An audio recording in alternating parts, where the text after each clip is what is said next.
Hi ಎಲ್ಲರಿಗೂ. ಕೆಂಪು ಮೆಣಸಿನ್ಕಾಯಿ ನೋಡ್ತಾ ಇದ್ದೀರಲ್ಲ. ಎಸ್, ಇವತ್ತು ಕೆಂಪು ಚಟ್ನಿ ಮಾಡೋಣ ಅಂತೇಳಿ ಎಲ್ಲ ತಯಾರಿ ಮಾಡ್ಕೋತಾ ಇದ್ದೀನಿ.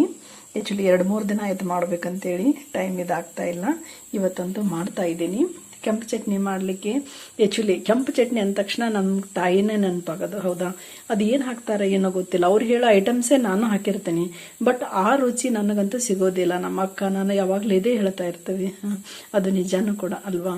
ಎಸ್ ನೋಡಿ, ಇವತ್ತು ಕೆಂಪು ಚಟ್ನಿ ಮಾಡಲಿಕ್ಕೆ ಕೆಂಪು ಮೆಣಸಿನ್ಕಾಯಿನ ಇಲ್ಲಿ ನಾನು ತಗೊಂಡಿದ್ದೀನಿ.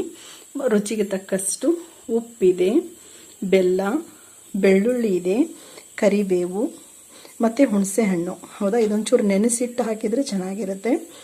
ಮತ್ತು ಜೀರಿಗೆ ಇದೆ, 1-2 ಸ್ಪೂನ್ ಜೀರಿಗೆ ಇದೆ, ಕೊತ್ತಂಬರಿ ಇದೆ. ಹೌದಾ, ಈ ಮೆಣಸಿನ್ಕಾಯಿನ ನಾವೇನು ಮಾಡಬೇಕು, ಇವಾಗ ತವೆಯಲ್ಲಿ ಚೆನ್ನಾಗಿ ಹುರ್ಕೋಬೇಕು.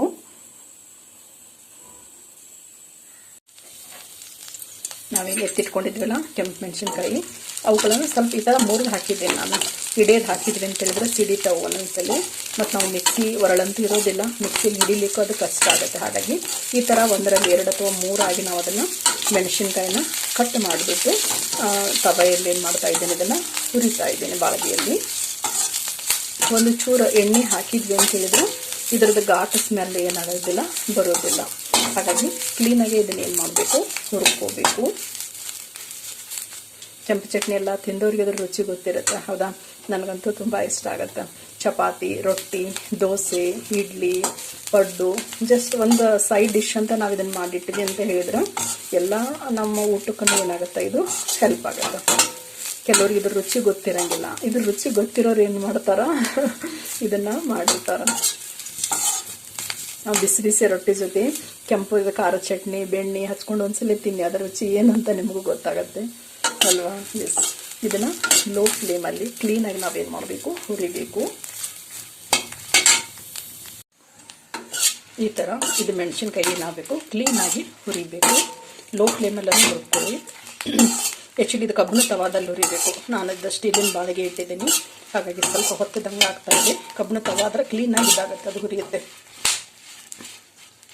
ಇದನ್ನು ಇನ್ನೇನು ಆರಿಸ್ತೀವಿ ಅನ್ನೋ ಟೈಮಲ್ಲಿ ನಾವೇನು ಜೀರಿಗೆ ಇಟ್ಟಿದ್ವಲ್ಲ, ಆ ಜೀರಿಗೆನ ಸ್ವಲ್ಪ ನಾವು ಸೇರಿಸಿದ್ವಿ ಅಂತ ಹೇಳಿದ್ರೆ ಏನಾಗುತ್ತೆ, ಸ್ವಲ್ಪ ಬಿಸಿ ಆಗುತ್ತೆ, ಬೇಗ ಅದು ಸಣ್ಣ ಆಗಲಿಕ್ಕೆ ಏನಾಗುತ್ತೆ, ಹೆಲ್ಪ್ ಆಗುತ್ತೆ. ಮತ್ತು ಬೆಳ್ಳುಳ್ಳಿಯನ್ನು ಸಹಿತ ನಾನು ಇದರಲ್ಲಿ ಏನು ಮಾಡ್ತಾ ಇದ್ದೀನಿ, ಸೇರಿಸ್ತಾ ಇದ್ದೀನಿ. ಲಾಸ್ಟ್ ಇನ್ನೇನು ನಾವು ಗ್ಯಾಸ್ ಆಫ್ ಮಾಡ್ತಾ ಇದ್ದೀವಿ ಅನ್ನೋ ಟೈಮಿಗೆ ಇದನ್ನು ಜೀರಿಗೆ ಮತ್ತು ಬೆಳ್ಳುಳ್ಳಿಯನ್ನು ಸೇರಿಸಿ ಸ್ವಲ್ಪ ಬೆಚ್ಚಗೆ ಮಾಡ್ಕೊಳ್ಳಿ.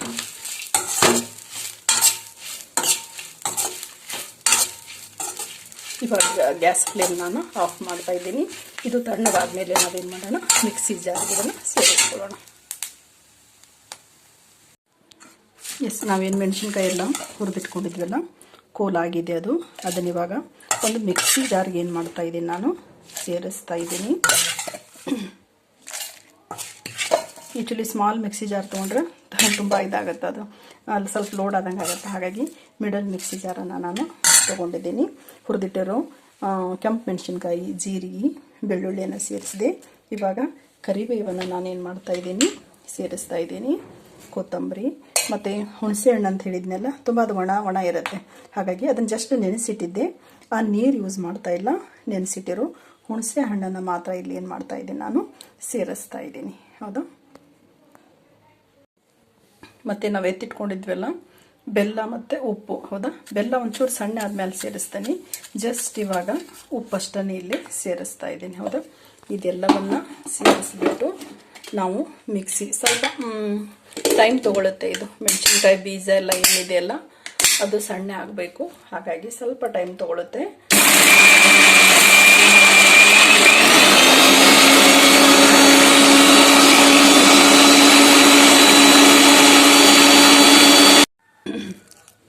ಆ್ಯಕ್ಚುಲಿ ಇದಿಷ್ಟು ಸಣ್ಣ ಆಗಿದ್ದು, ಇವು ಇಷ್ಟು ಆದಮೇಲೆ ನಾನೇನು ಮಾಡ್ತೀನಿ, ಇವಾಗ ಇದಕ್ಕೆ ಬೆಲ್ಲವನ್ನು ಸೇರಿಸ್ತಾ ಇದ್ದೀನಿ. ಮೊದಲೇ ಬೆಲ್ಲ ಸೇರಿಸಿದ್ವಿ ಅಂತ ಹೇಳಿದರೆ ಇದು ಕೆಂಪು ಮೆಣಸಿನ್ಕಾಯಿ ಏನಾಗೋದಿಲ್ಲ, ಬೇಗ ಸಣ್ಣ ಆಗೋದಿಲ್ಲ. ಹಾಗಾಗಿ ನೋಡಿ. ಹೌದಾ, ಎಸ್, ನಾನು ಸ್ವಲ್ಪ ಕರಿಬೇವು, ಕೊತ್ತಂಬರಿ ಎಲ್ಲ ಹೆಚ್ಚು ಬಳಸಿರೋದ್ರಿಂದ ಅಷ್ಟು ರೆಡ್ ಕಲರಲ್ಲಿದು ಬಂದಿಲ್ಲ. ಆದರೂ ಇಷ್ಟು ಚೆನ್ನಾಗಿ ಏನಾಗಿದೆ, ಬಂದಿದೆ. ಹೌದು, ಕೆಂಪು ಚಟ್ನಿ ಇಷ್ಟ ಆದರೆ ಇವತ್ತಿಂದು. ಆ್ಯಕ್ಚುಲಿ ನಾವು ಇದನ್ನು ಒರಳಲ್ಲಿ ರುಬ್ಬಿದ್ವಿ ಅಂತ ಹೇಳಿದ್ರೆ ತುಂಬ ಇನ್ನೂ ಕಲರ್ ಇರುತ್ತೆ, ಇನ್ನೂ ಟೇಸ್ಟ್ ಬಂದಿರುತ್ತೆ. ಹೌದಾ. ಇಷ್ಟಾದರೆ ಇವತ್ತಿನ ನಮ್ದು ಏನಾಗುತ್ತೆ, ಇದು ಕೆಂಪು ಚಟ್ನಿ ರೆಡಿ ಆಗುತ್ತೆ.